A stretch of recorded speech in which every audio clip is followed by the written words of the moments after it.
இன்றைக்கான mini vlog என்னென்னு பார்க்கலாமா. வீட்டில் குக்கிங் ஆயில் தீர்ந்துருச்சு. அதை 2 நாளாக சொல்லி காலையில் டீ போட்டுட்டு இருக்கப்போ ஆயிலை வீட்லேயே கொடுத்துட்டு போயிட்டாங்க. கூடவே அப்படியே நாட்டு சக்கரையுமே காலியாயிருச்சு. அதையவே 1 kg சொல்லியிருந்தேன். ஆயில் பாட்டில் எல்லாத்தையுமே கழுவிட்டு ஆயிலை ஃபுல்லாக ஊற்றி எடுக்கிறதுக்குள்ள போதும்னு ஆயிடுச்சு. 5 லிட்டர் கடலெண்ணெய், அப்புறம் 2 லிட்டர் நல்லெண்ணெய் சொல்லியிருந்தேன். அதுக்கப்புறம் தேங்காய் நான் ரொம்ப குக்கிங்க்கு யூஸ் பண்ணுவேன். ஆல்ரெடி ஒரு பாட்டில் அப்படியே இருக்கு. அதனால நான் அது மட்டும் சொல்லலை, லேட்டாக வாங்கிக்கலாம் அப்படின்னு சொல்லி. ஒரு வாரம் அந்த கூட வெயிட் பண்ணி இந்த கடலெண்ணெய் தான் வாங்கி யூஸ் பண்ணுவேன். ஏன்னா அந்த அளவுக்கு வாசனை சூப்பராக இருக்கும். காலையில் பிள்ளைங்களை ஸ்கூலுக்கு விட்டுட்டு அப்படியே மார்க்கெட் போய் நண்டும் வாங்கிட்டு வந்திருந்தாங்க. இன்னைக்கு இதை கிரேவி செஞ்சு ரசம் செஞ்சிரு அப்படின்னு சொல்லிட்டு, சரி ஓகே அப்படின்னு சொல்லிட்டு எல்லாமே நல்லா பெரிய பெரிய நண்டா இருந்தது. எனக்கு நண்டு கிளீன் பண்றது கொஞ்சம் ஈஸியா தான் தெரியும். இறால் அப்புறம் மீன் இதெல்லாம் கம்பேர் பண்றப்போ இது கொஞ்சம் ஈஸியா தெரியும். மேல உள்ள ஓடை பிச்சுட்டு இந்த சைட்ல எல்லாம் இருக்கும், அது எல்லாத்தையுமே பிச்சு எடுத்துக்கோங்க. அப்புறம் இந்த சைடு ஒரு ஓடு மாதிரி இருக்கும், இதையுமே இந்த மாதிரி கழட்டி எடுத்துடணும். நண்டோட காலை பாதியை விட்டுட்டு பாதியை உடச்சி விட்டோம் அப்படின்னா ஈஸியா கிளீன் ஆயிரும். இப்ப நல்லா வாஷ் பண்ணிட்டா நம்மளுக்கு குக்கிங்க்கும் ரெடி ஆயிரும். நண்டோட கால் கூட அப்படியே ஒரு மாதிரி முள்ளு மாதிரி இருக்கும். அதை சாப்பிட்றப்ப பசங்க கஷ்டப்படுவாங்கன்னு சொல்லிட்டு அதையுமே கட் பண்ணி எடுத்துட்டேன். இந்த மாதிரி கட் பண்ணி எடுத்துட்டோம் அப்படின்னா கொஞ்சம் ஈஸியாக இருக்கும் அப்படின்னு சொல்லிட்டு,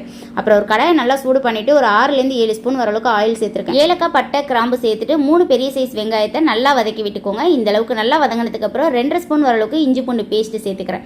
இஞ்சி பூண்டோட பச்சை ஸ்மெல் எல்லாமே போனதுக்கு அப்புறம் 2 பெரிய சைஸ் தக்காளி, பச்சை மிளகாய், கருவேப்பிலை சேர்த்து நல்லா வதக்கி விட்டுக்கோங்க. இந்த அளவுக்கு நல்லா வதங்கினதுக்கு அப்புறம் 1/2 ஸ்பூன் மஞ்சள் தூள், 1 ஸ்பூன் மிளகாய் தூள் எடுத்துட்டு உருளைக்கிழங்கு சேர்த்துக்கிறேன். நான் ஒரு பெரிய சைஸ் உருளைக்கிழங்கு இந்த மாதிரி குண்டு குண்டா கட் பண்ணிட்டு எடுத்திருக்கேன். இதையுமே சேர்த்துட்டு அந்த எண்ணெயிலேயே நல்லா வதங்க விட்டுக்கோங்க.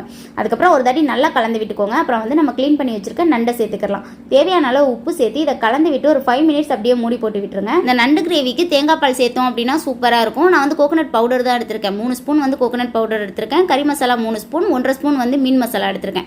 தண்ணி சேர்த்து நல்லா கலந்து எடுத்துக்கிறேன். நீங்கள் தேங்காய் பால் எடுக்கிறப்ப தண்ணி பாலில் மசாலாவை கலந்துட்டு தலைப்பாலை லாஸ்ட்டாக சேர்த்துட்டு ஒரு 2 மினிட்ஸில் ஸ்டவ் ஆஃப் பண்ணிடுங்க. இப்போ நம்ம கலந்த மசாலாவை நண்டில் சேர்த்துட்டு இப்போ ஒரு தாட்டி நல்லா கலந்து விட்டுக்கோங்க. ஒரு 3 கத்திரிக்காய் இருந்தது, அதை குட்டி குட்டியாக கட் பண்ணிட்டு இந்த டைமில் சேர்த்துக்கலாம். ஃபர்ஸ்டே சேர்த்தோம் அப்படின்னா கரைஞ்சிரும். நீங்கள் உருளைக்கிழங்கு ஸ்கிப் பண்ணிட்டு கத்திரிக்காய் மட்டும் கூட போட்டு செய்யலாம். டேஸ்ட் சூப்பராக இருக்கும். நண்டு கிரேவியில் கத்திரிக்காய் போட்டோம் அப்படின்னா டேஸ்ட் நல்லா இருக்கும்.